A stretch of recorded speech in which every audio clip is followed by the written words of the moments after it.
Fall River était un endroit hostile.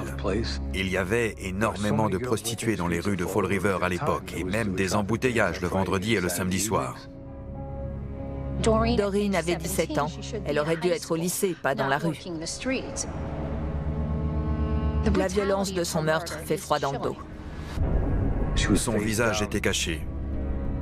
Elle était complètement nue. Elle se prostituait à Fall River. L'enquête s'est orientée dans cette direction. C'est apparemment à ce moment-là qu'elle a croisé Carl Drew. Carl Drew était connu pour être présent dans la rue au quotidien. C'était un Mac. J'avais la réputation de quelqu'un qui n'aimait pas qu'on mette le nez dans ses affaires. Il droguait ses filles. Carl Drew, est-ce qu'il me connaissait? Non. Est-ce que je savais qui il était? Oui. Carl Drew se servait du satanisme pour contrôler les femmes. She brought her in a room, and they tied her up, and they dripped blood all over her. They had big crosses hung from the ceiling upside down and everything. Karen était très en colère contre Carl Drew. Elle l'appelait le diable et disait qu'il allait la tuer. Les policiers sont venus chez ma mère et m'ont interrogée suite à la disparition de Karen. À ce moment-là, on savait que c'était sûrement plus grave que ça. Robin s'est retrouvée prise dans tout ça. Robin n'avait que 17 ans à l'époque. Elle a été inculpée pour meurtre et a témoigné contre les autres. It has also been revealed that her murder was a ritualistic killing tied to a satanic cult that exists among prostitutes and pimps in Fall River. Robin a dit que Carl Drew, le fils de Satan, leur avait dit qu'ils devaient participer parce qu'ils offraient son âme au diable. Les chiens policiers cherchaient des traces de sang là où elle avait été tuée, là où on lui avait tranché la gorge. L'une de mes plus grandes peurs était d'être condamné à perpétuité pour un crime que je n'avais pas commis. Carl Drew n'a rien à voir avec ces meurtres. Tout le monde le sait. Tout le monde.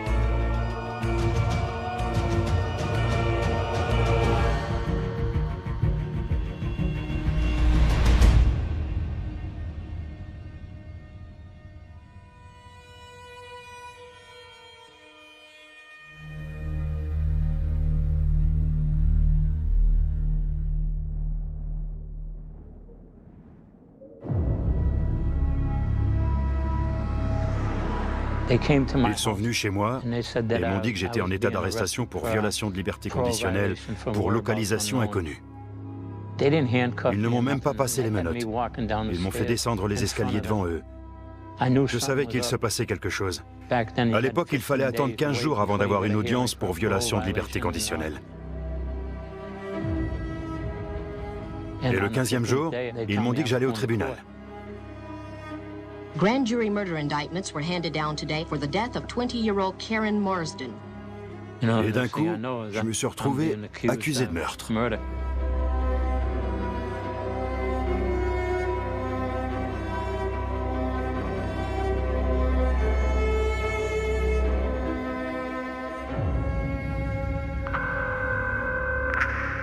Bonjour, ceci est un appel en PCV de la part de Carl Drew. Un détenu de l'établissement pénitentiaire du Massachusetts. On m'a arrêté quand j'avais 26 ans. J'étais sous le choc. J'essayais de comprendre tout ce qui se passait. À cette époque, je croyais en la justice. Je me disais que c'était impossible que je sois reconnu coupable.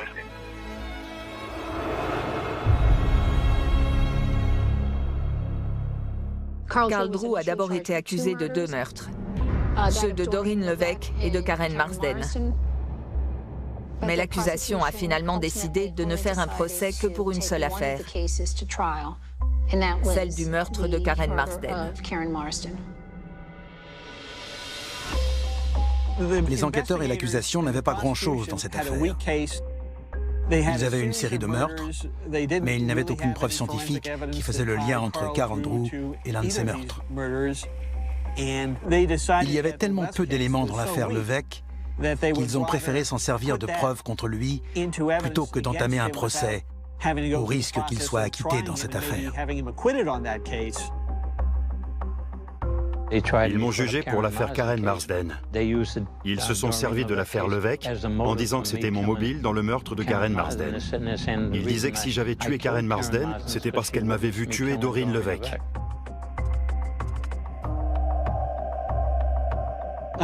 Malheureusement, il existe cette doctrine des antécédents qui permet d'utiliser de mauvaises actions précédentes comme preuve, simplement parce qu'elles peuvent constituer un mobile ou qu'elles peuvent justifier le déroulement des choses, même s'il n'y a pas eu de procès concernant ces actions précédentes.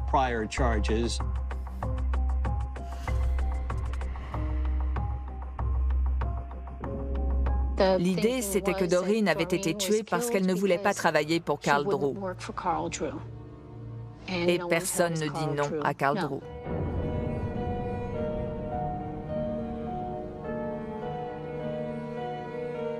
Doreen Levesque était une fille bien, et on n'aurait pas dit qu'elle était mineure. Mais j'ai appris qu'elle n'avait que 17 ans, donc je voulais rien avoir à faire avec elle. Ce n'est pas vrai. Il connaissait Doreen, elle travaillait dans la rue et il l'avait intimidée pour qu'elle arrête. On a parlé avec tellement de jeunes femmes dans la rue. On avait de très bonnes informatrices. Alan Sylvia m'a chopé au commissariat et il m'a demandé si j'avais quelque chose sur Doreen Levesque et tout le reste.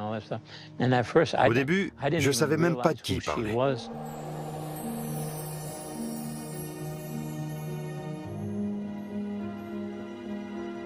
J'ai interrogé Carl Drew pendant très longtemps. Mais ce n'était pas quelqu'un avec qui on allait parler dans la rue. La nuit où elle a été tuée, j'étais au mariage de ma belle-mère. C'était un mariage homosexuel. Et j'étais présent à ce mariage. Il y a des photos qui montrent que j'y étais. Il y a beaucoup d'éléments qui confirmaient l'histoire de Carl sur son innocence et qui n'ont pas été présentés ou qui ont été étouffés au procès. L'avocat qui défendait Carl à ce moment était vraiment inexpérimenté. John Burkness était chargé de défendre Carl au procès. C'était un homme bien, mais on n'aurait pas dû lui confier cette affaire. Je me disais que tout irait bien, parce que je savais que je n'avais pas commis ce crime. Mais pendant le procès, je voyais que ce type était vraiment nul. Je ne savais ni lire ni écrire à l'époque. J'ai pas reçu d'éducation classique. Et quand je suis sorti de l'école, tout ce que je pouvais écrire, c'était mon nom. Et ça s'arrête là. John Burkness n'avait jamais travaillé sur une affaire de meurtre. Et après l'affaire de Carl, il n'a jamais retravaillé sur un autre meurtre. Donc, en gros, dès le début, on ne lui a laissé aucune chance.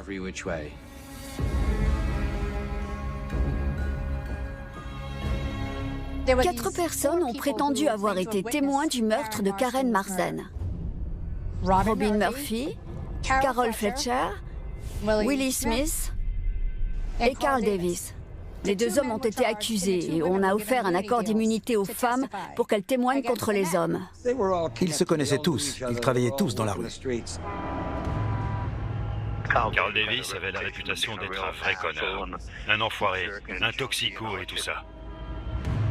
Je l'ai rencontré dans la rue et je le croisais dans les bars, mais on n'a jamais traîné ensemble. William Smith, je l'ai jamais rencontré ce mec-là. Il m'a contacté pour me demander ce qui se passait. Je lui ai dit que j'en avais aucune idée et qu'on s'était fait piéger tous les deux.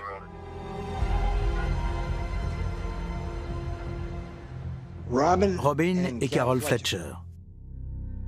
Elles étaient les témoins sur les lieux. L'accusation n'a pas eu de mal à trouver un arrangement avec Carol Fletcher. Parce qu'elle était là, elle a vu ce qui s'est passé, mais elle n'a pas participé au meurtre en lui-même. C'était une de ces filles qui traînent au comptoir, un pilier de bar. Elle faisait des passes pour se payer des bières, ce genre de truc. C'était un peu plus compliqué avec Robin.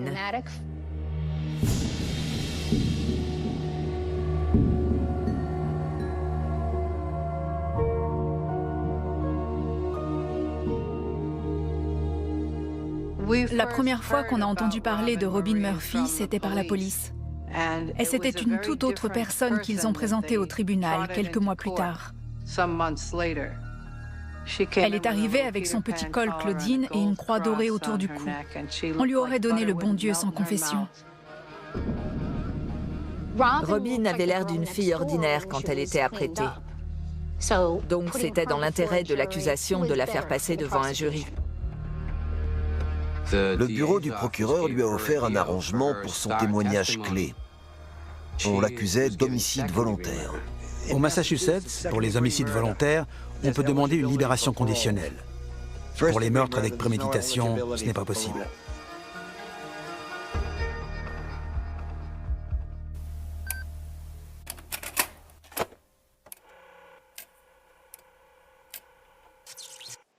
So if you could stand, Ms. Murphy, as well as anyone here in the room who is here to give testimony, stand and raise their right hand. I pled guilty in 1981 to the offense on advice of counsel. I gave testimony to the effect that I was present during her murder. I gave elaborate testimony to that effect.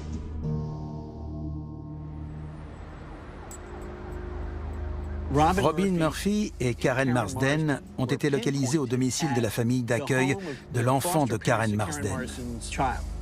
Il était entre 19h45 et 20h30.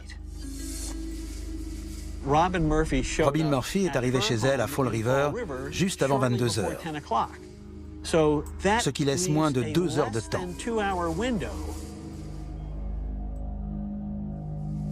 Il semblerait qu'elles aient fait du stop jusqu'au centre de Fall River, ce qui a dû leur prendre au moins 20 minutes. Elles ont reçu des menaces de la part de Carl et d'autres personnes qui étaient apparemment impliquées dans le meurtre. Ils ont roulé une demi-heure de Fall River pour arriver à ces bois. C'est là qu'ils l'ont sorti de la voiture, qu'ils lui ont arraché les cheveux, qu'ils l'ont frappé au visage et qu'ils lui ont arraché tous ses vêtements.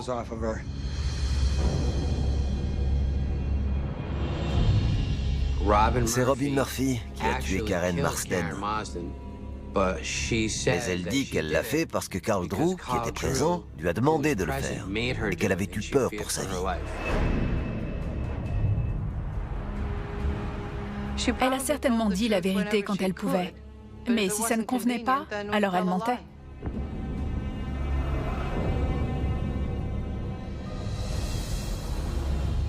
Je pense qu'il faut bien comprendre qu'elle était sur les lieux et qu'elle en sait bien plus que ce qu'elle raconte. Parce que les avocats posent des questions bien spécifiques pour obtenir les informations qu'ils veulent.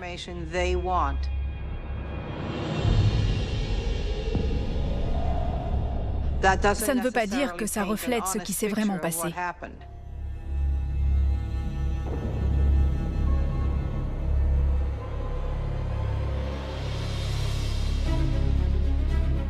Ils ont roulé une demi-heure de Fall River pour arriver à ces bois. Aller-retour.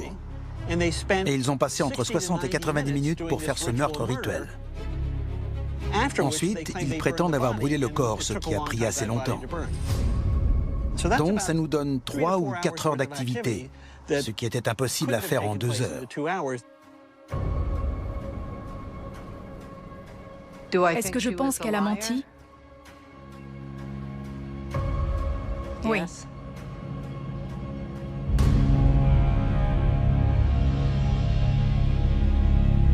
Ils disent que c'est moi qui ai fait ça, que j'ai décapité cette pauvre fille. L'histoire la plus facile à retenir, c'est la vérité.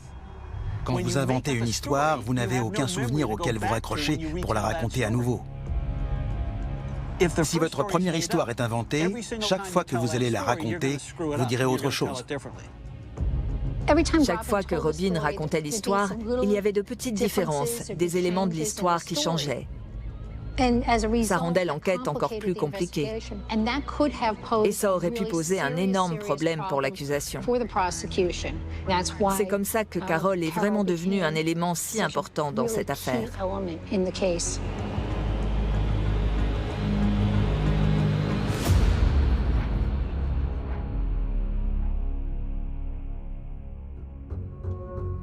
Carol était une amie de Robin Murphy et de Karen. C'était aussi une prostituée.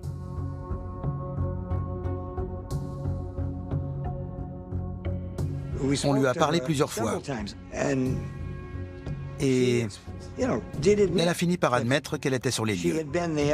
Ils avaient utilisé sa voiture de location pour emmener Karen à Westport. Elle nous a raconté toute l'histoire.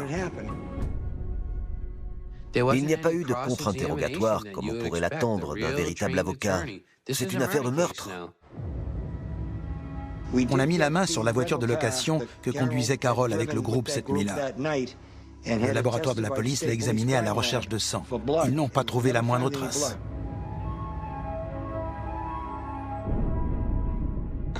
L'alibi de Carl, c'est qu'il était dans un certain bar et qu'il avait discuté avec un certain barman qu'il connaissait bien et avec plusieurs de ses associés qui étaient présents ce soir-là. Plusieurs personnes pouvaient confirmer cela. Le 8 février, c'était un vendredi. Et le vendredi, c'est une des soirées les plus animées. On était sur le quai. L'avocat a embauché un enquêteur et l'a chargé d'aller trouver les témoins de l'alibi pour les interroger.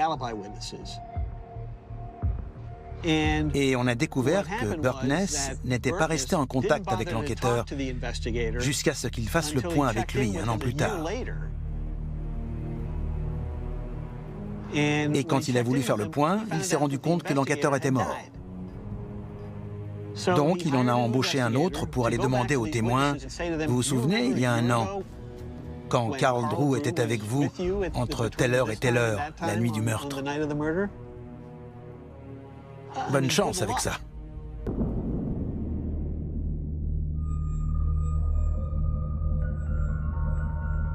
Je crois qu'un des éléments qui aurait pu s'ajouter aux preuves à l'époque, c'est que Karen Marsden portait une bague. Et une fille, Leah Johnson, avait reçu la bague de la part de Carl Drew. Leah Johnson était la petite amie de Carl Drew. Et elle avait des affaires qui appartenaient à Karen Marsden. Au moins une bague, ça c'est sûr. Et elle l'a reçue le même jour, ou plutôt le lendemain de la mort de Karen. Remember about 24 years ago, you testified at a trial? Yeah. Against Carl Drew? Yeah. Do you remember what you testified to back then? Well, Carl was sitting at the bar on Bedford Street, and I came in and I seen him holding the ring. And while he was holding the ring, I'm like, oh, that's for me. So I took the ring and put it on my finger. Elle a apporté la bague à la police et elle a dit « Carl Drew m'a donné cette bague, je pense qu'elle est à Karen ». Et la mère de Karen est passée à la barre et elle a confirmé que c'était la bague de sa fille. Comment Carl a-t-il eu cette bague si Karen la portait le soir où elle a été tuée? La bague indique que Carl était sur les lieux du meurtre. C'est plutôt fiable. Si c'est vrai, bien sûr. Leah Johnson a aussi prétendu avoir entendu des confessions, selon lesquelles Carl Drew aurait décrit un rêve qu'il avait fait et dans lequel il y avait un meurtre où la victime était tuée dans les bois selon un rituel satanique. Mais ce n'était qu'un rêve.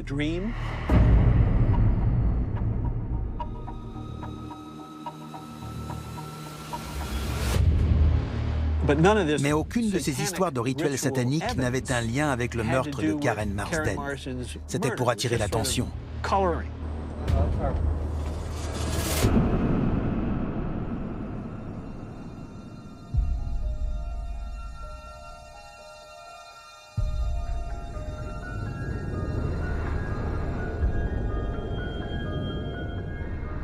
Il y a une tendance de longue date, depuis des générations, à s'affoler sur le fait que la morale est en perdition.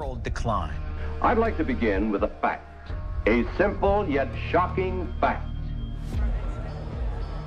that a moral decay is spreading through our country. Le monde court droit à sa perte. And they say that we have a moral decline and that the families are breaking up and there's a drug plague. And we're going to lose. Cette panique satanique s'est étendue sur une période qui a duré des années 1980 jusqu'à 1995. Il y a eu une panique morale qui s'est répandue à travers tous les États-Unis et on cherchait le mal absolument partout. Alpine police say 5 young Alpine men are accused of conducting satanic rituals. Friday morning, we had a call at the Catholic Church. When I arrived, I noticed 2 pentagrams and an inverted cross.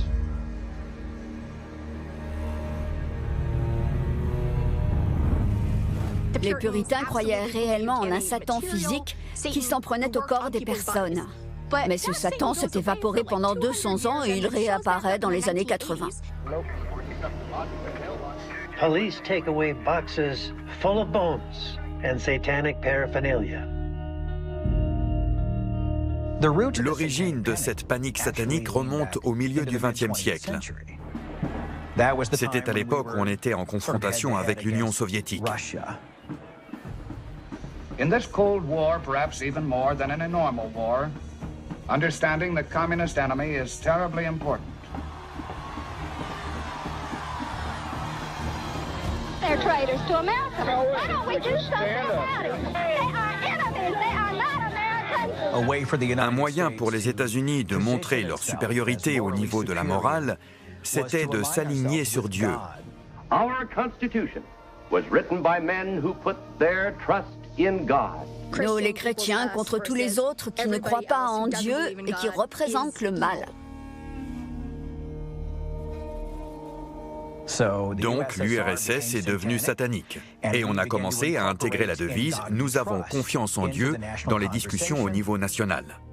Des téléévangélistes entraient et sortaient de la Maison-Blanche comme s'ils étaient chez eux.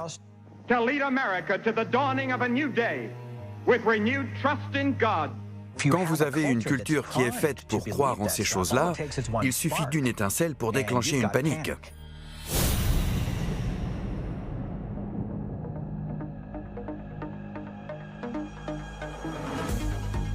En 1980, un livre intitulé « Michelle Remembers » est sorti. C'était un livre sur une femme qui apparemment avait des souvenirs refoulés de son enfance et des abus rituels sataniques qu'elle avait vécus.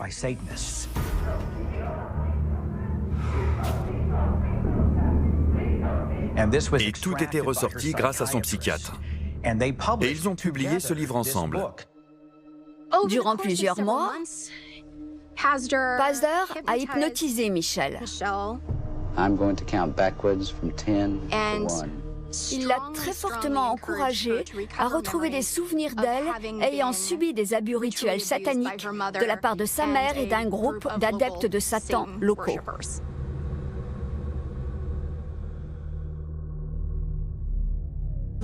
La Vierge Marie lui est littéralement apparue et a encouragé Michelle à entamer une démarche pour avertir les gens que Satan arrivait et que tout le monde courait un grave danger. Ce livre a engendré 15 ans de peur, de paranoïa, de panique et de vies détruites à travers tous les États-Unis. Whether a Satan exists is a matter of belief, but we are certain that Satanism exists. To some it's a religion. To others it's the practice of evil in the devil's name. It exists and it's flourishing. What Ruth saw when she followed them inside would later be locked away to reappear only for a psychiatrist during a hypnosis session. Dans le milieu des années 80, il y a réellement des gens qui se disent « Satan contrôle les gens » et il vient chercher nos enfants et il est au sein de notre administration et peut-être aussi dans la police. Ruth tells of a room with an altar, a table with a black cloth on it and a big book and lots of candles. On the table is her daughter, who's being sexually fondled by most of the men.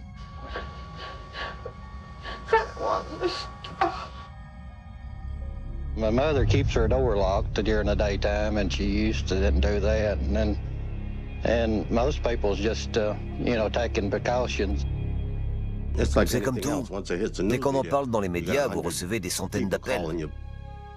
Detective Alan Alves of the Freetown Police is an expert on satanic cults. Certains n'ont rien à voir, d'autres s'avèrent factuels quand on s'y intéresse.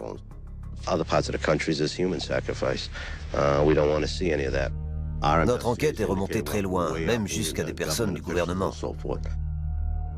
Si des policiers, des avocats et même des professionnels de la santé mentale adhèrent à ces histoires, c'est parce que quand vous êtes une de ces personnes qui éprouvent une forme de panique morale au sujet du diable, vous allez voir des signes que vous allez interpréter comme des avertissements de la présence du mal.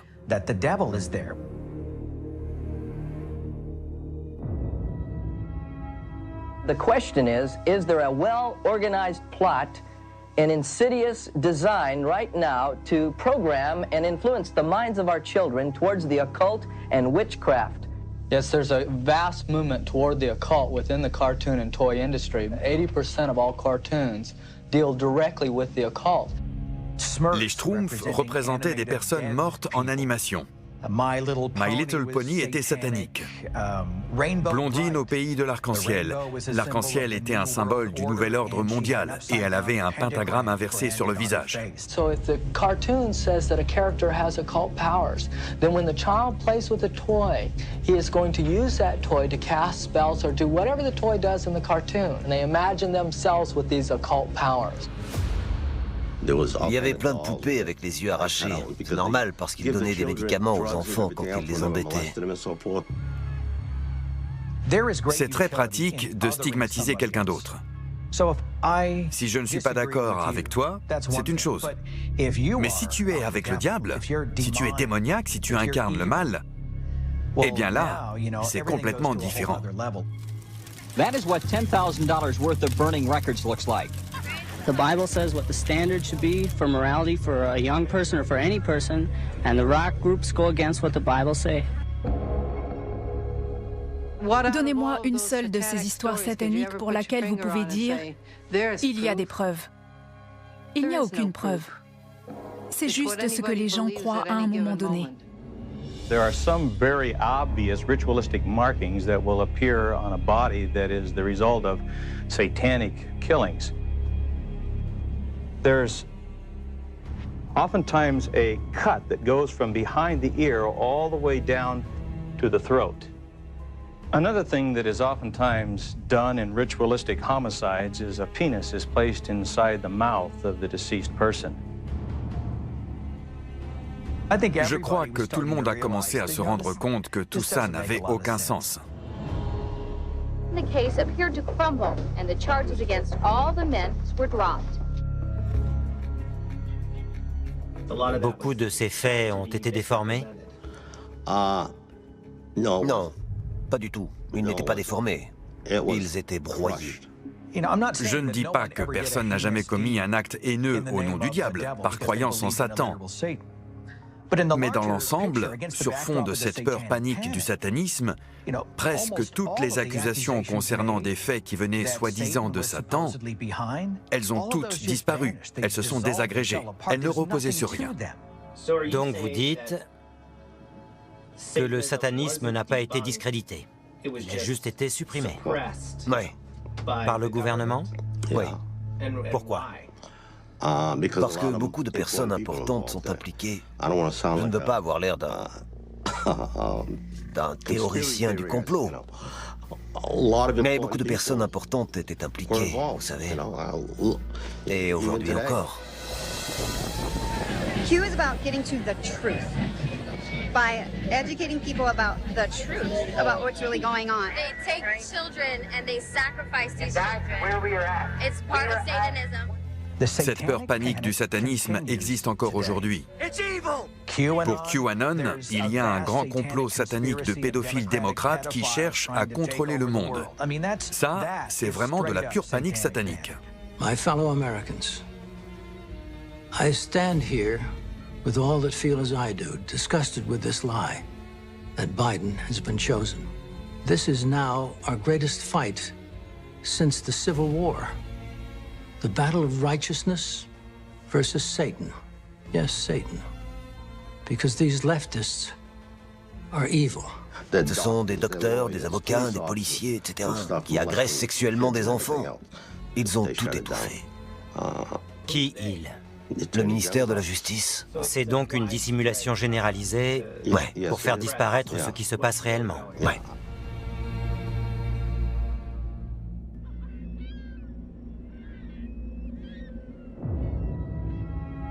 Les gens romancent cette affaire.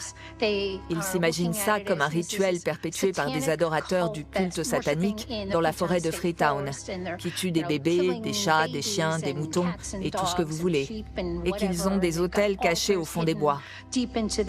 Mais cette affaire n'a rien à voir avec ça.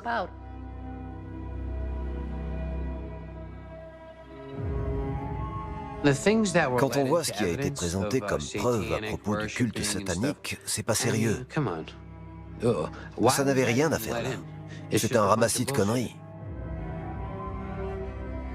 J'ai pas grandi dans une famille religieuse. J'ai jamais étudié la religion. Ma religion à l'époque, c'était les femmes. J'adorais être entouré de femmes. Je ne dis pas forcément que Carl Drew a participé à ces meurtres. Mais je pense qu'on ne peut pas contrôler des femmes au point où il l'a fait sans recourir à la peur ou à la violence.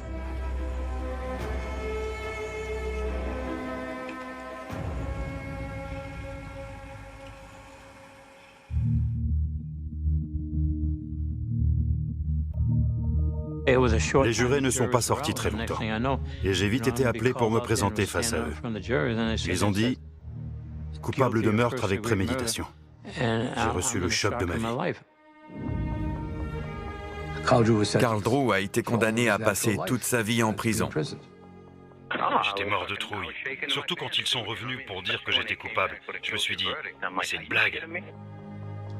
Après le procès de Carl, les autres personnes qui étaient accusées pour les mêmes événements ont vu leurs accusations rejetées. Si la peine de mort existait au Massachusetts, elle aurait pu être appliquée dans cette affaire. C'est sûr. En fait, la peine de mort avait été supprimée juste avant. Donc, si le Massachusetts fonctionnait différemment, Carl Drew serait mort alors qu'il est. Carl est en prison pour une affaire, celle de Karen Marsden. L'affaire Doreen Levesque n'est pas close. Elle n'est pas résolue.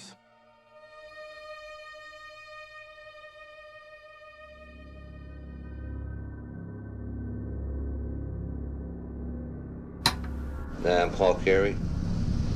I'm going to tell you, I'm not writing a book, and I'm not making money on what I'm doing. I'm doing it because I believe it to be the truth. Je connaissais Paul Carey. C'était un inspecteur de police à la retraite. C'était un ami de mon père. On était très proches avec Paul Carey. On a travaillé ensemble pendant environ 6 ans sur les 19 que j'ai passés à la brigade criminelle. Il a participé à l'enquête depuis le début avec l'inspecteur Joachim et moi. I mean, it was a night detective division. The day guys, I wasn't in charge of nothing days. I was just a sergeant, detective sergeant, but they asked me if I would take over the night detective division, and I said I would. Alan et moi, on travaillait de nuit et Paul Carey est arrivé et il a commencé à faire des nuits avec nous. Nobody worked the case except me and Alan and Tommy Joquin.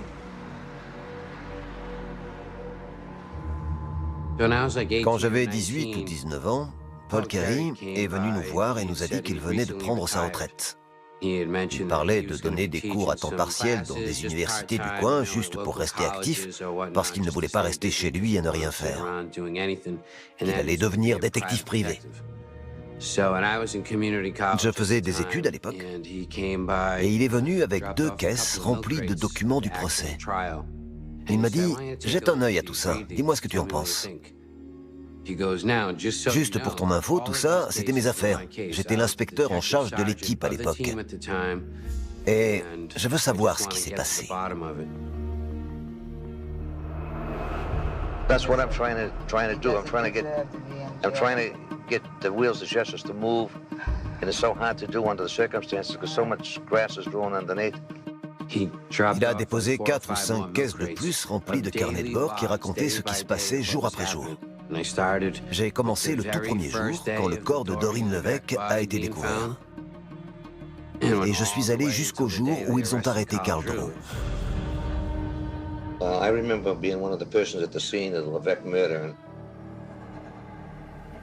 she had like a mark inside of her ear that was like looked like almost like a knife or a ice pick or something. And there was a mark inside her ear. It was fresh, and her anal area was extremely wide open. You know, so I mean, of course, I'm not a doctor, and I don't know what that means.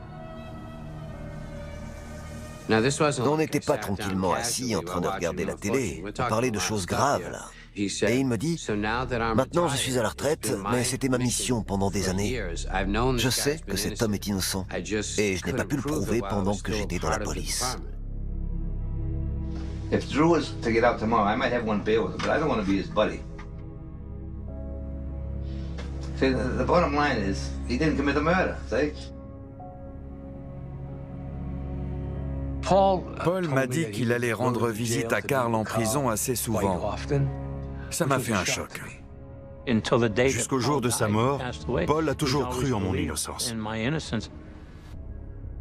Il voulait parler au procureur à cette époque. Il m'a demandé de parler avec le procureur du fait que Karl Drew était innocent. J'ai trouvé tout ça très bizarre. Alan was his own best friend, right? Only 3 people in Alan's life. I, me, and him. It's all him. It's all him. He's an eye person, right? He's an eye person. I'm surprised he doesn't have a sore back from patting himself all the time, you know? I could tell him I said so.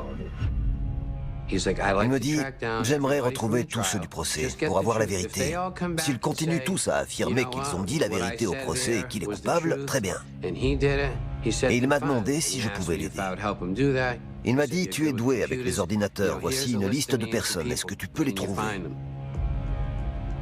Paul a entamé une recherche de 6 ans pour trouver Carol Fletcher et Leah Johnson.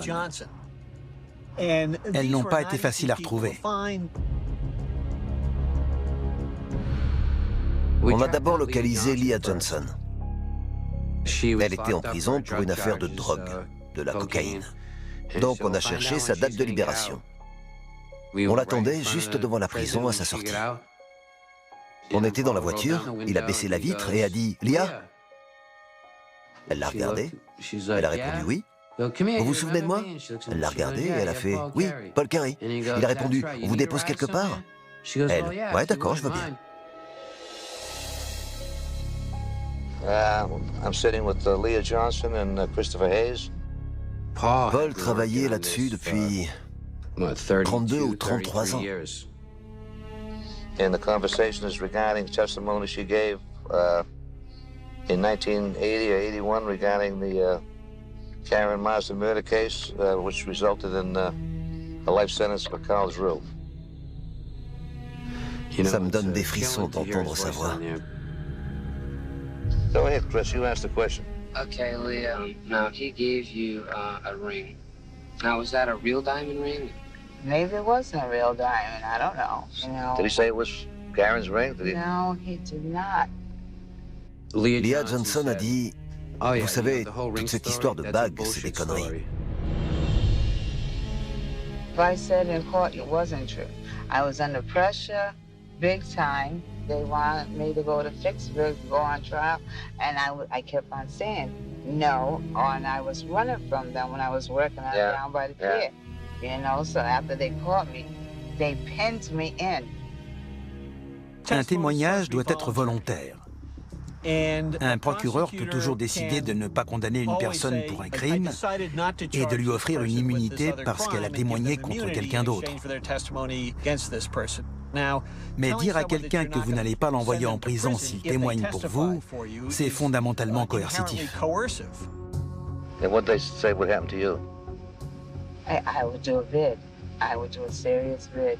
Who told you that? Anyone in particular? Or? No, I'm not elaborating on that. Just take my word for it. It was a choice between me or Carl. You say it definitely wasn't true, Leah. That... It wasn't.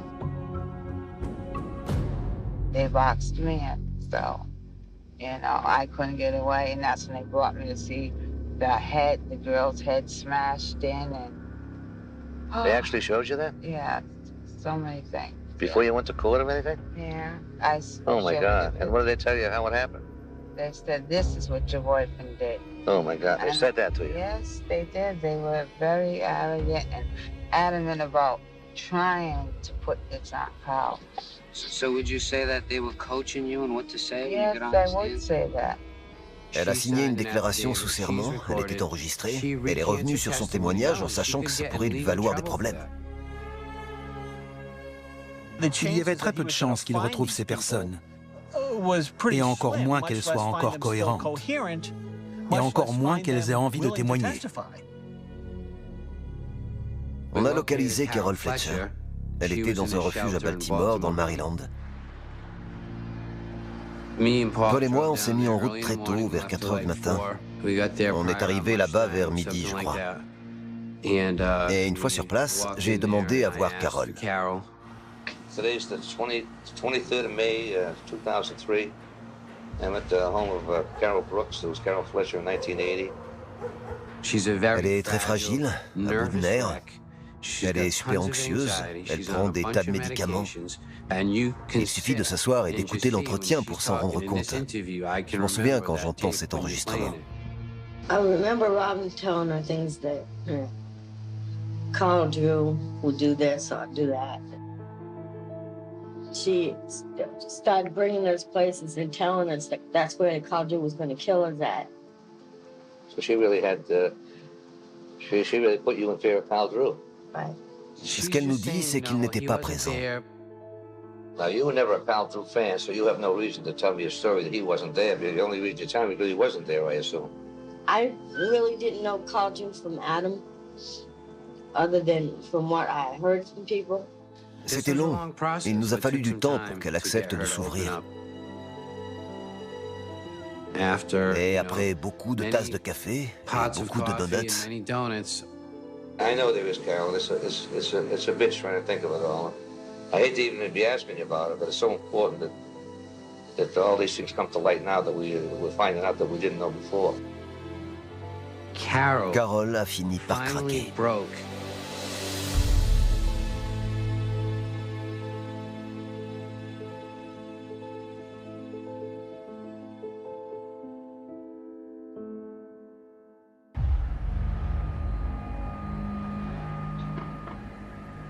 You were driving around, Carol, on February the 8th around whatever time it was?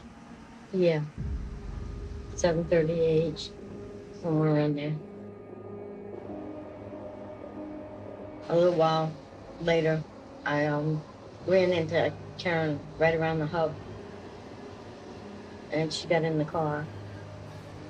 Did you go anywhere then, or did you just...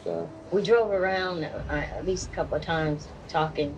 We stopped and got some beer, cigarettes. Karen, she admitted that she was there at Dorian Levesque's killing. She said that to you? Yeah, she said that she was there. They made her go. But she didn't say who it was? No. Or who was there? No. She said, you know, if anything happens to me, please don't let nothing happen to JJ. She didn't know who to trust anymore. She was like... She told you that? Yeah. And then a chick pulled up on the side, car pulled up on the side. And he said... What kind of car was it? It was a green Duster. A green Duster, yeah. And the car pulled up on the side, asked her how much. She said 35. He said, okay, so she got out of the car, got in the guy's car, and left. And then what did you do?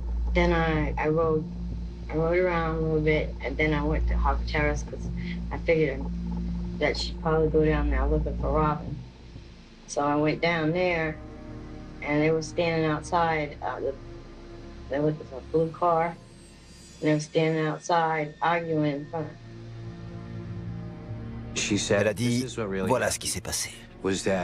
Karen est allée de force sur le toit de Harbour Terrace. Carl n'était même pas là. Il ne s'est rien passé dans les bois, c'était sur le toit de Harbour Terrace. Ça nous a scotché. On ne savait rien. How was Karen? Was she in... She was crying. Yeah, she was crying, huh? Yeah, she was crying. Robin a sorti un couteau et l'a attrapé par les cheveux. You saw what you saw, and you don't know whether she was killed, but you saw what you saw on your left, Right. on the roof. You saw her pulling the hair out. Pulling her hair out, and I saw the knife. And you left. Yeah. So, I'm not sure if she had killed her or just hurt her. I wasn't sure. La révélation que Carol a faite et que personne n'avait jamais entendue avant, c'est qu'elle a vu Robin Murphy tuer Karen Marsden, où elle était juste à côté quand c'est arrivé. C'est Robin Murphy qui a tué Karen Marsden. Le bureau du procureur a commis une erreur. On avait finalement une preuve crédible que Murphy avait tué Marsden sans que Carl Drew soit présent. Elle a été plus forte que la police de Fall River. Elle s'en est tirée en toute impunité et ensuite elle est passée au-dessus d'eux pour aller voir directement le procureur. C'est ce que je dis depuis le début. Honte à la police de Fall River, à la police d'État et au bureau du procureur du comté de Bristol. Ils se sont tous fait manipuler par cette fille. Robin a orchestré tout ça. C'était clairement le cerveau dans cette affaire. À 17 ans, elle a réussi à convaincre le procureur et le tribunal que Carl allait la tuer et que sa seule option était de témoigner contre lui pour ce qu'il avait fait. Il faut quand même saluer Robin Murphy. Tout ce qu'on peut dire, c'est qu'elle est bien plus intelligente que tous ceux impliqués dans cette affaire.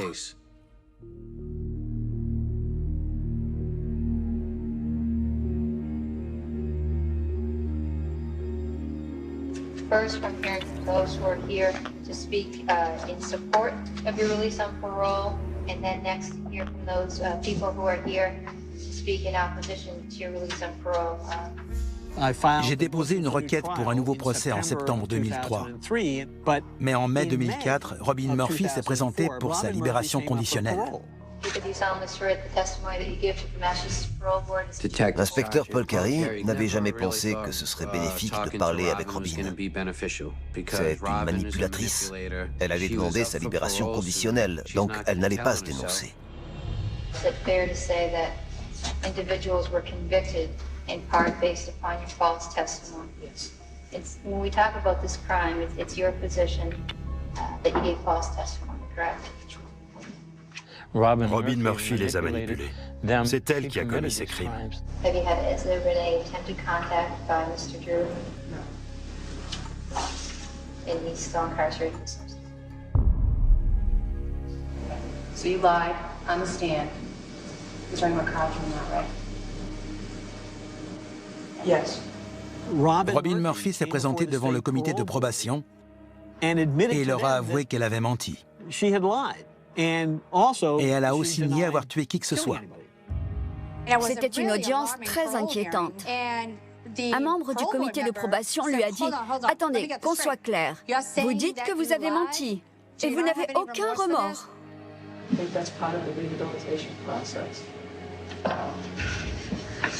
Again, Ms. Walsh, if I were to tell you that I did this crime and what a horrible thing it was, I'd be lying to you.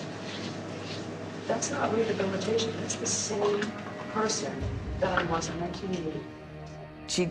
Elle a inventé toute cette histoire sur Carl. Miss Murphy, you gave the police statements that after Miss Marsden was dead, that you performed oral sex on her, that you cut off her head and that Mr. Drew kicked it around. Why would you implicate yourself in such unhuman, if that's the right word, behavior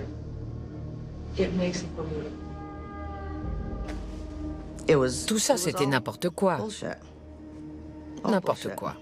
Quite frankly, it bothers me that no one knew that. Then, at 41, I'm looking back at this and saying, you're right, it is, it's horrible. But boy, it keeps your attention, and you want to believe it. Si Carl avait eu l'occasion de témoigner contre Robin, je pense qu'il l'aurait fait. Il aurait pu. Mais on ne lui a pas fait la même proposition. Part of the reason I'm looking for release is I've done 24 years. Incarcerated. My record does not reflect violence. My record reflects everything that shows I'm rehabilitated. Après avoir entendu son témoignage, le comité de probation lui a accordé sa libération conditionnelle.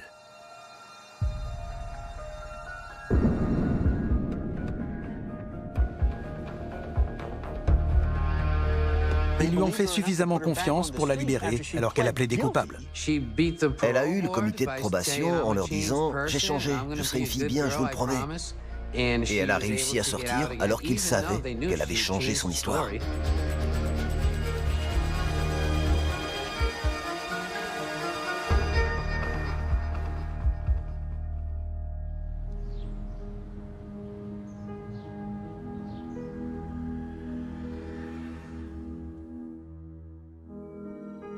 J'ai essayé de parler à Robin, je suis allée chez elle.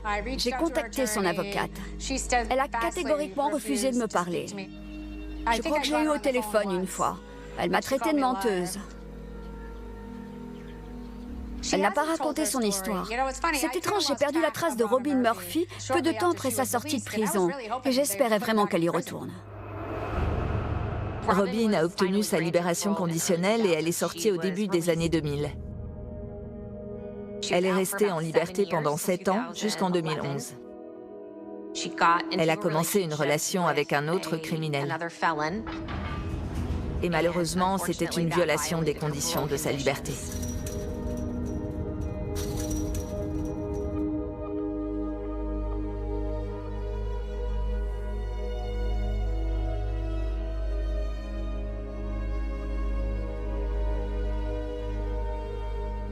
Miss Murphy, you pled guilty and you were committed on a second-degree life sentence as a result of your plea. Yes, sir.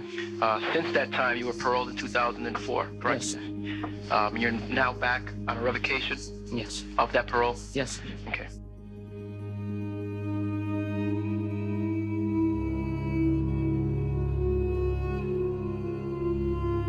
My regret in all that is no one will ever find out what really happened. Because what I said has now become what happened. So the real story will really never come out. Bonjour, ceci est un appel en PCV. Je ne sais pas à quel point ces conversations seront personnelles. Ça va dépendre de qui sera là et de qui pourra écouter ce que je dis. Je suis prête à parler, mais il y a des choses vraiment personnelles. Les gens ne savent pas grand-chose sur moi.